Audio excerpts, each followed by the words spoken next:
Video 3 anak-anak di Kuansing menurunkan bendera merah putih saat peringatan HTRI ke-76 viral di media sosial. Kejadian penurunan bendera tersebut terjadi pada Selasa sore, tanggal 17 Agustus tahun 2021. Lokasi penurunan bendera tersebut berada di lapangan upacara Pemkab Kuansing.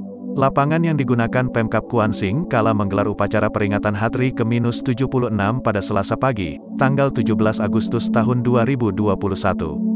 Dalam video tersebut, 3 anak-anak yang menurunkan bendera tersebut terdiri dari 2 lelaki dan 1 perempuan. Kedua lelaki menggunakan celana pendek, sedangkan si perempuan menggunakan jilbab hitam. Sebelum menurunkan bendera, ketiganya terlebih dahulu melakukan penghormatan.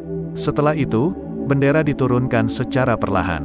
Video yang tersebar sendiri berdurasi 2 menit 47 detik. Terdengar suara tertawa dari pihak yang merekam video tersebut. PLT Kepala Dinas Pendidikan, Pemuda dan Olahraga, Disdikpora, Kuansing, Masrul Hakim membenarkan hal tersebut.